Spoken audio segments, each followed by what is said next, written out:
Hello, I'm Brian Painter, columnist for the Oklahoman, and today I'm joined by psychologist Stewart Beasley, and we're going to discuss a fear of tornadoes. Thanks very much for coming in today. Thanks for inviting me, Brian. I appreciate it. Are there some people who have a definite fear or exhibit a high anxiety of severe thunderstorms or tornadoes? You know, there are a lot of people that have this almost ingrained fear of every time a cloud goes over the sun, they get fearful that in Oklahoma we're going to have a tornado, and they start getting shaky, they get anxiety, they get stressed, and so there are a lot of people like that. What are some signs that you see with these people? Well, I think mainly it's anxiety. I think that they will sort of become fearful of not knowing what to do, sort of anticipating what could happen in the future, maybe some what we call catastrophic thinking of wouldn't it be awful if this happened or wouldn't it be awful if that happened. We also find them having a tendency to not eat, to not sleep, to just generally be tense all the time. Their muscles are tense, they complain of tension headaches, that sort of thing. So the stress takes its toll on the body too.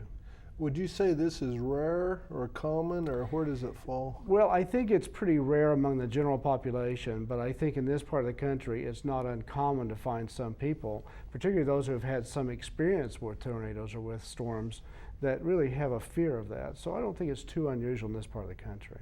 And that was the next thing I was going to ask you. You know, you talk about those who have been through one. Right. You probably see a lot of those individuals. Do you see those individuals as well as those who've never been through a tornado? I do. The ones that have never been through tornadoes are usually people that have moved into this area and have heard the stories and heard people talking about the Right. tornadoes. But the people that really get fearful are the ones that have had some direct experience, either a near miss or sometimes have even been in a tornado, and that's what begins to cause fear in them.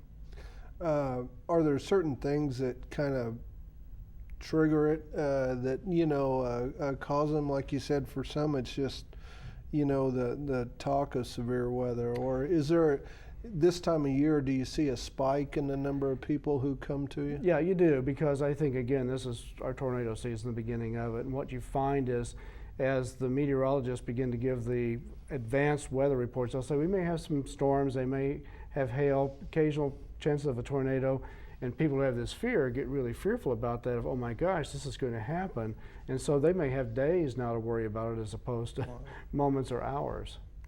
How do you help them with that?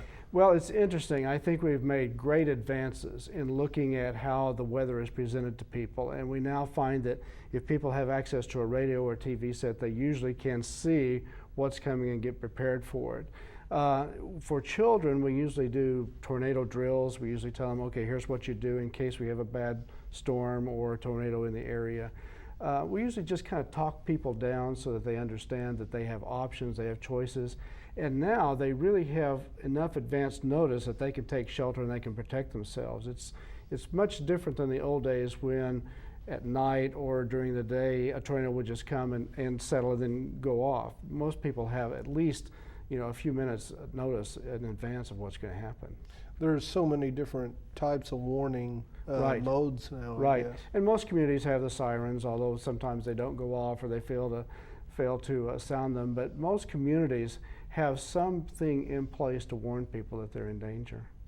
About what time of year will you start getting calls from people? It's already happening. We're beginning to get calls now, particularly from parents who have young children who are fearful, or occasionally we'll have people who are anxious and they're not sure why, and they'll come in and we start talking about things, and it's suddenly the conversation will turn to the weather or to things that are out of their control, including the weather. So it's happening already. Is it usually something you can address over a span of a few weeks? It is. We usually do what we call stress inoculation, which is, let's go through this, let's imagine what happens, let's come up with your plan A, plan B, plan C.